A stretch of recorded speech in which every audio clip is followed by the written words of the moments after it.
Are you insulting Good our... thought. You're insulting our guests. We have nothing but simple people on. That's it. All of them. Yep. It is Hey, are easy. you streaming yet? I am. I'm not seeing it on our Says it is Facebook. recording right now. Okay, yeah, I see There it. we are. Got the post. Just give people a chance to roll on in here, and I'll bring up the chats just so we can keep everybody updated here.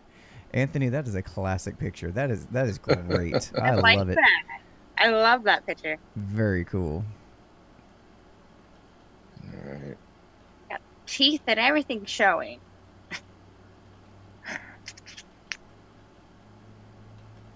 Good Lord, it's been so long since we logged on to this stuff, it's asking me for passwords again. Oh no. That Are is... you enjoying the summer of no shows? Yes. We're still doing some projects and stuff and keeping up with the group and whatnot. It's just there's a major time of transition. So it's been, well, at least for me anyway, it's been a major time of transition. And Anthony just needed to get out and fish. You see how angry he gets on the show, man. He needs his time. Yeah. All right, I'm back. Last weekend. Is my video working the way it Your needs to vid- be? Yes. Yep, everything looks good. Everything looks fabulous. Picture. Got people rolling on in. And yeah, we'll just give them a few more minutes for everybody to roll in and just go from there. Good Lord, today has been nuts. Like nonstop busy. It's been... When is it not busy? for you, I Daniel? know, it's crazy. I've been laying new floor in my living room and just went to pick up some new furniture, and I got a new above the stove microwave that I need to install, and I got to cut out the cabinetry to allow it to go up in there because I just have a range hood above it right now, but then changed out all the appliances for black, and lots of painting in the kitchen getting ready to happen. Everything's sanded down. Oh my gosh. So much. I keep my life simple, just at the lake, man. Just doing my fishing. Yep. That's it. I enjoy it though. I don't mind. It keeps me. I can't sit for very long before I feel like I got to get up and go do more. It's nuts. All right. You guys ready to kick this thing off? Yes, sir. It is 6:01. We've got our audience of 4, including us. Welcome, Puddin'. Welcome, Becky. All right. If y'all would just share this out with your friends and family, let them know we're here to celebrate Miss Rita's 2-year sobriety. Alrighty. So, talk to me, Chico. What's been going on? I mean, holy crap. First of all, you guys are watching the In Frame of Mind show. You know that. You see the big name in the bottom of the screen. You know, check out our stuff on the website if you'd enjoy what you're seeing tonight. But, so, just to give a quick background, we've had Miss Rita on the show before. She was talking about her addiction and the story that went along with that. And it was an amazing story. And we talked about then that her 2 years was coming up, and we said we'd have her back on. So, today, we have Miss Rita back to tell us about what that journey has been like, making it the 2 years, etc., etc. So what do you got for us, Rita? Let's see. Well, hi guys, it's me. Good morning. Rita. I celebrated 2 years on July 5th of this year. So yeah. I don't know. This year, like after March is like whoa. Like everything with the coronavirus, this is new turf to learn in recovery. Like, okay, the one thing that you do learn in recovery is not isolate, and that was like the one thing I was told. Can I isolate? Well, what the hell am I doing right now?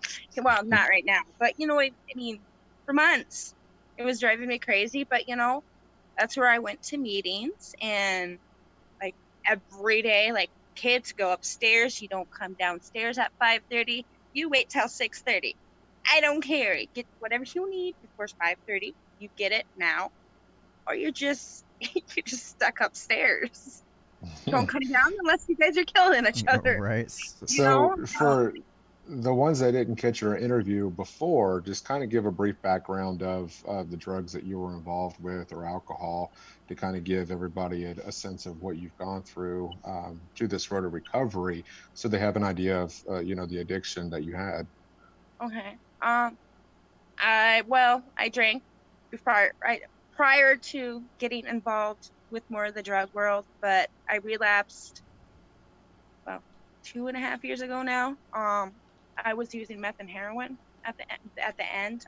First it was just meth, and then that kind of led to other places, and I don't know. I mean, like, it was, I don't know how to explain it.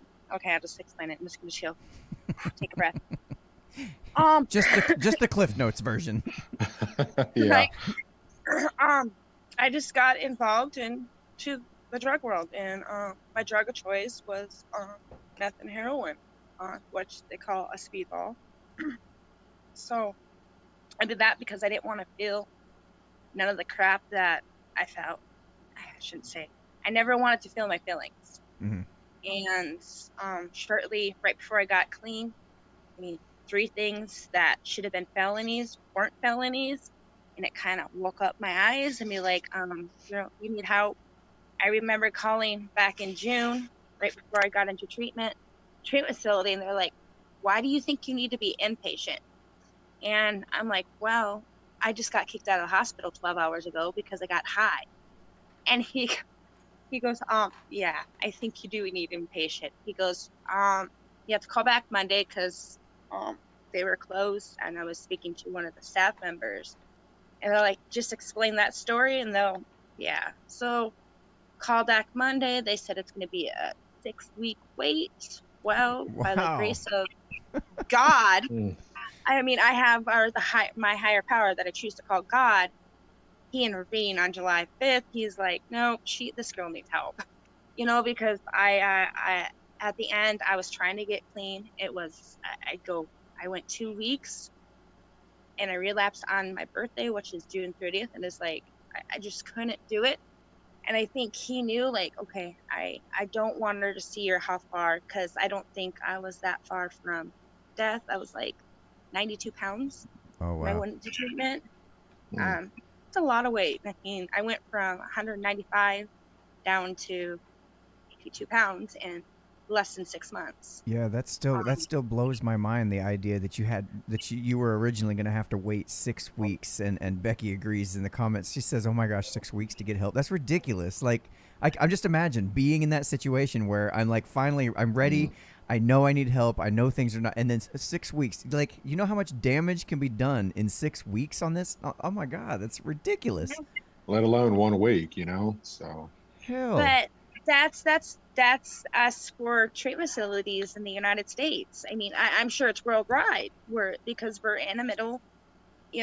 I'm a drug epidemic as well. I mean, heroin's killing people, hundreds of people by the day, and there's only so many treatment facilities. Like here in North Dakota, I mean, I called every facility in North Dakota, and it was there was a wait. I mean, that's just what there is today. And it's just because so many people are on the streets using. So with that being said, what would you tell people that are watching this currently, if they're struggling with wanting to get sober or have had thoughts of wanting to become sober, what would you tell those folks that are watching? What advice could you give them to kind of to make that leap forward to actually become sober? Excellent question. What would you tell them? Excellent question. I would definitely tell them I know the wait seems like forever, but it is totally worth it. Yes, it's going to be scary because you don't know the unknown, but I can guarantee it. If I can get clean and sober, I know anybody can. That it's going to be okay. Most places have their arms wide open and ready to be there for you. And the one thing is that when you do go into treatment, you got to make sure you're 100% honest with yourself and get out as much as you can, because you're only there for 30 days. Most treatment facilities, 30 days. So absorb as much as you can, even if you don't feel good. I mean, I remember the second, that night I went in, and I was ready to go the next day. I felt like shit. Excuse my French, but I mean, I really felt like shit. That was the last place I wanted to be inside, classes already. But I'm like, I only got 30 days of this. I need to absorb as much as I can. And you have to be, and for those who are like, oh, I want to get my family members into treatment, they have to be ready. I mean, there's no point to putting somebody in treatment when they're not ready, because 95% of the time they're gonna relapse. They're gonna relapse until they're ready. Mm. And I and it and it may sound stupid. I'd rather die than ever go back out in that world. I mean, I'm gonna stay clean even if it kills me. And everybody's like, "What do you mean?"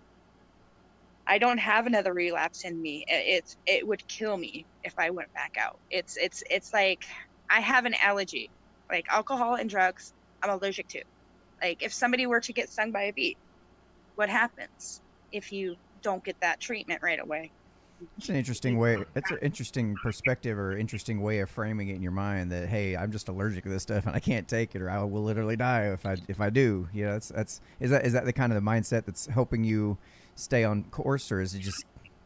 It is definitely. I mean, yeah, because it is an allergy. I have an allergy. I like it too much. It will kill you. Yeah, I guess that would be an allergic reaction of sorts, wouldn't it? Oh my gosh. Yeah, in a way. Yeah. I mean, it's just it's we even in the AA books it talks about it's an allergy. Oh, you know, okay. it's Okay. not like you it's not like you're allergic to it, but you are. It's Right. it's an easy way to put it in your mind. Yeah. Keep saying that to yourself. It's like you're not gonna go eat seafood if you're allergic to seafood. You know what I mean?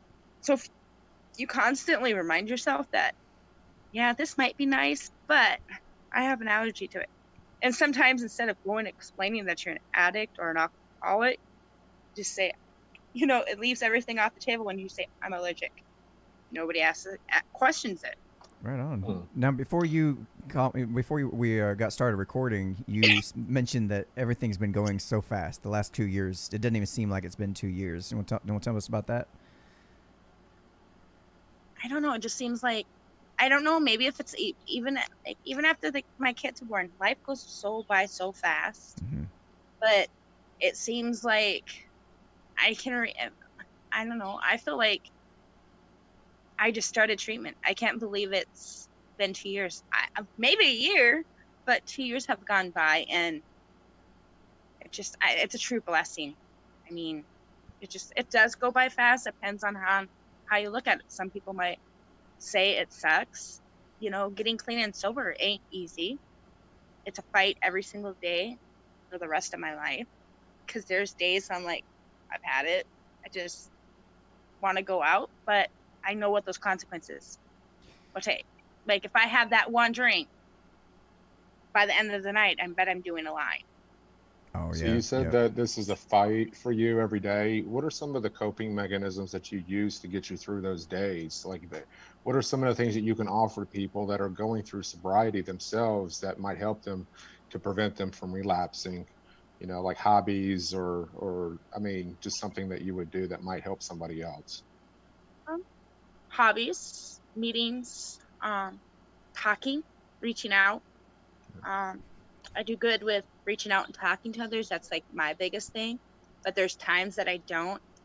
And I'll look at my children or just even come outside and listen to the birds chirp. They used to annoy the crap out of me.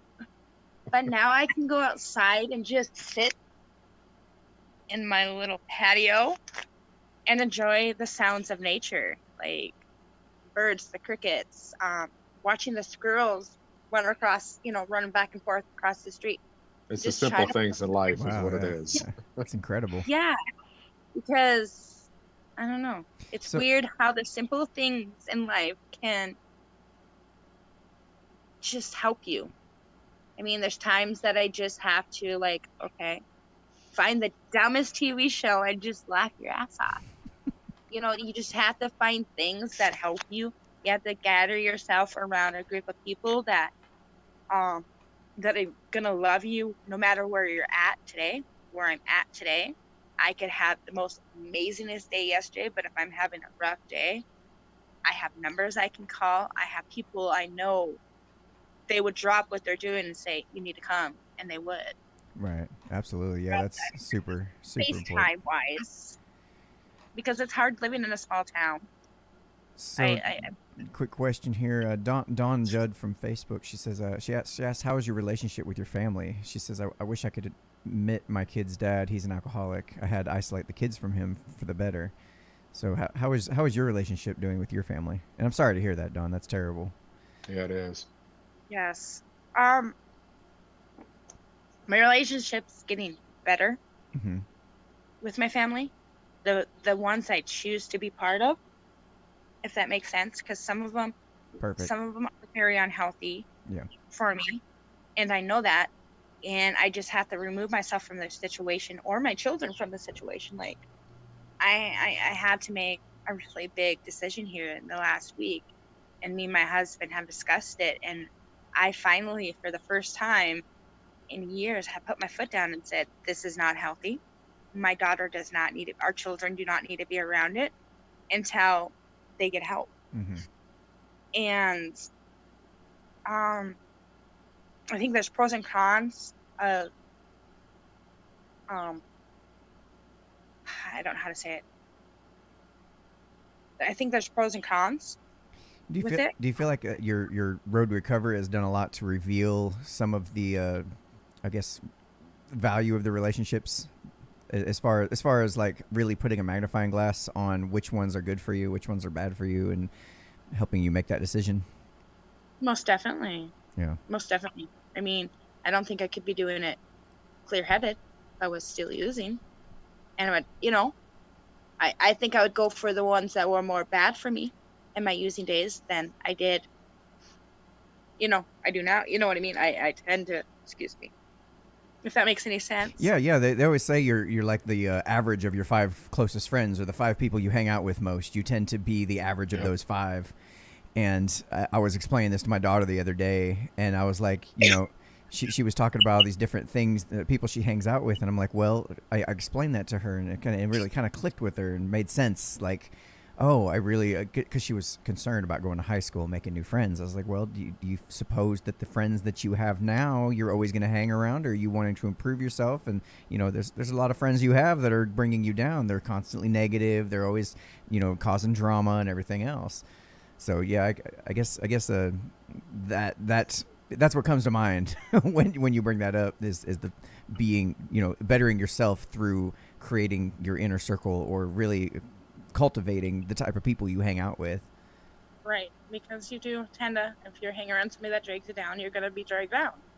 You hang around somebody that's happy-go-lucky, that's all the 10 of 1, you're going to be positive and outgoing and happy. And to answer her question Mm-hmm. a little bit better, she has to do what she feels is right. And if the kids don't understand, there's a book called it's something, oh gosh, what is it called? It's something about dogs and my dog's addicted to hot dogs or something like that. It's a little wiener dog that's addicted to hot dogs. It's funny because my counselor's like, she's like, you gotta explain this to your children somehow. And she showed me this book, and I'm like, what? It sounds like a metaphor book is what it sounds like. I don't know, man. Sounds like a euphemism book to me.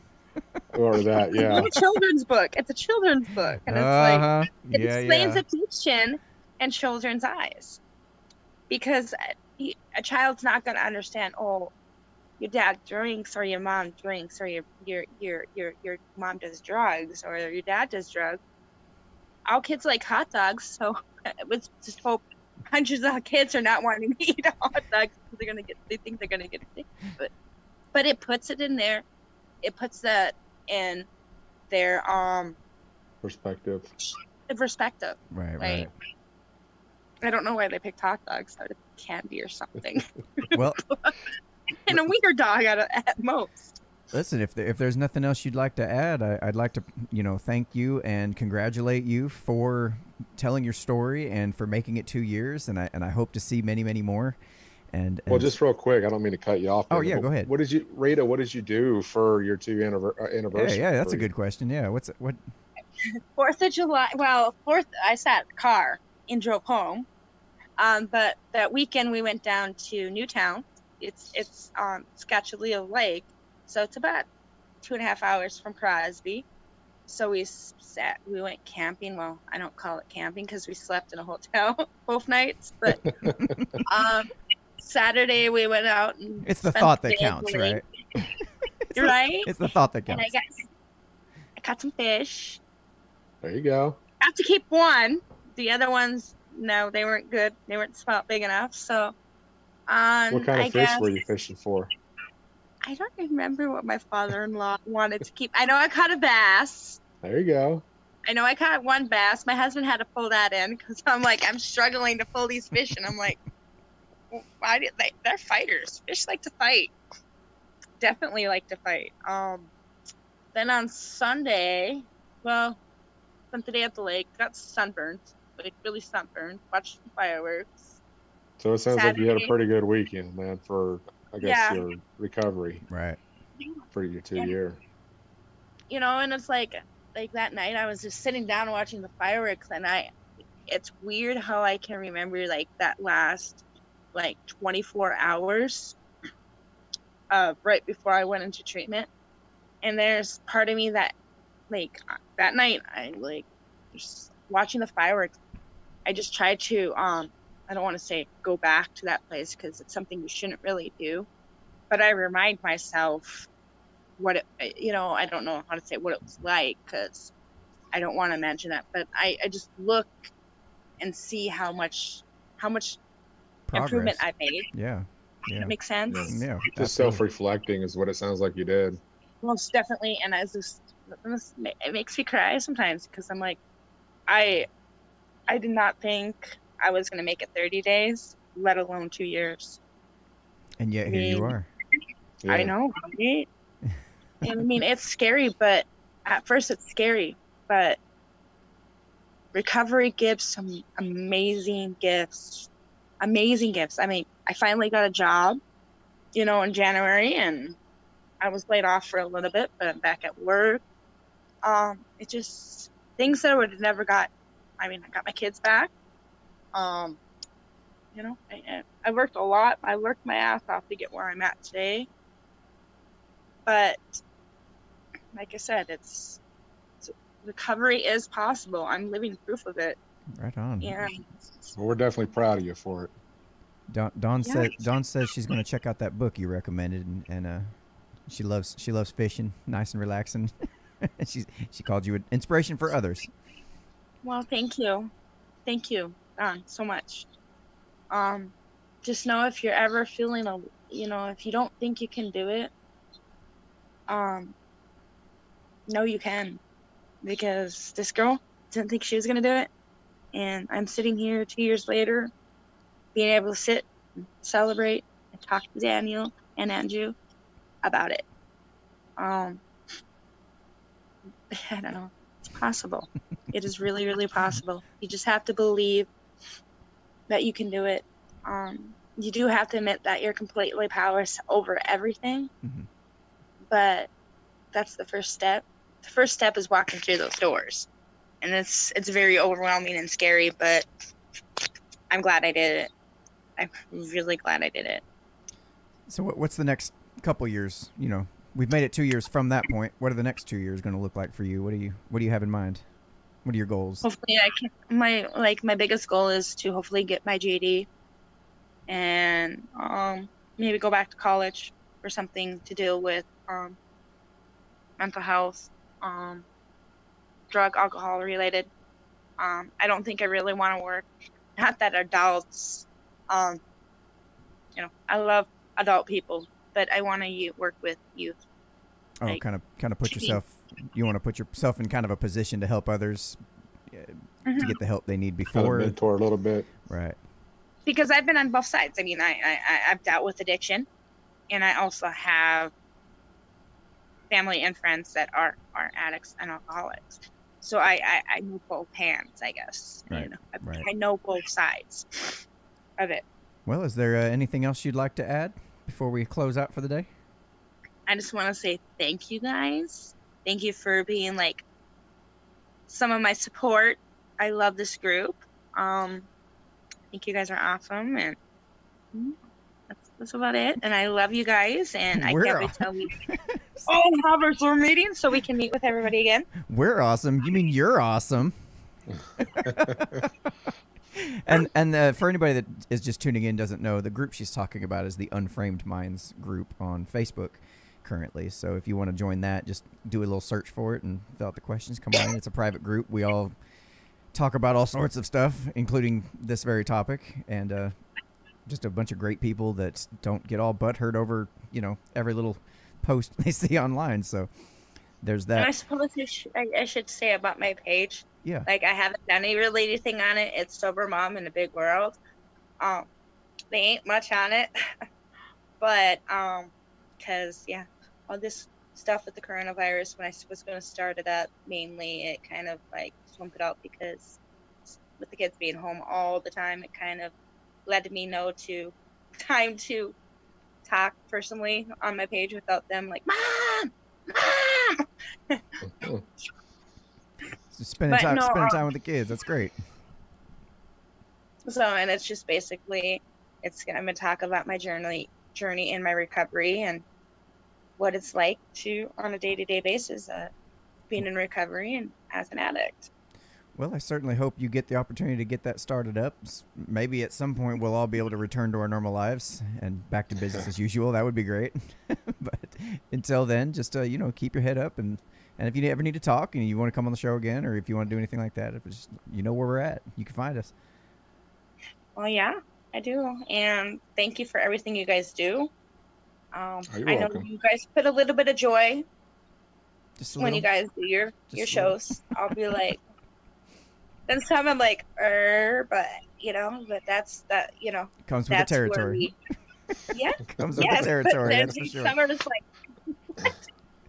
we're not always politics, and we're not always talking about the most current events. And sometimes it's nice to have these conversations on a personal level with people that are either part of the group or that are watching the show. And absolutely, this is still real life, and what everybody goes through and what they struggle with, and none of that stops just because there's politicians that are making bad decisions, or political situations, or rallies, or protests, or whatever you want to call them.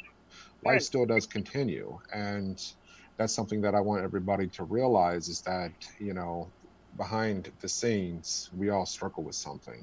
We all do. And so to have this human element that we're able to talk to a guest or a former guest, and hopefully future guests that have struggled with something on a personal level, hopefully that can help them as much as it's helped you. So that's what we hope for. Right on. Yeah, I just appreciate it, and yeah, I know that you guys can pretty much crack me. It takes a lot for me to laugh. So when you guys can, like, when I laugh, I'm like, yep, they're keepers. They can just make me just start laughing. I mean, I can watch shows and my husband will be laughing. He's like, you don't think that's funny? I'm like, no. He's like, you have no sense of humor. And I'm like, I do, but it takes a lot for me to actually laugh. Right on. So. Well, y'all have been watching another episode of the Unframe of Mind show, and if you want to check out more of our content, you can find us anywhere on the internet at Unframe of Mind, and we'll be glad to have you guys along. And if anybody else wants to come on to tell their story and get our support for, we'll root for you too, and we'll let you tell everybody else about what's going on with you. We'll be glad to have you on as well. So I suppose we will wrap it up. That seems like a good thing to wrap up on, and if anybody has anything else, I guess we'll close out for the night. No, everybody have a good rest of the weekend, and we'll be back August 5th with Hagatha live. So that'll be the next time that we're on the show. Yep. And if you are in the private Facebook group, we do private Zoom calls with the group, and we have another one coming up next Wednesday at 8 p.m. Central, 9 p.m. Eastern. Feel free to hop on in there. It's for group members only. And it's great getting to know some of the members too. Safe space where we can all just talk about, rant, bitch about, giggle about, whatever, tell dirty jokes. It doesn't matter. Whatever you want to do. it's for you guys. But all right, guys, it's been good, and I hope everybody has a safe rest of the weekend and a happy one. Have a good night, guys. All right. All right, we'll talk to you soon, Rita. All right, bye.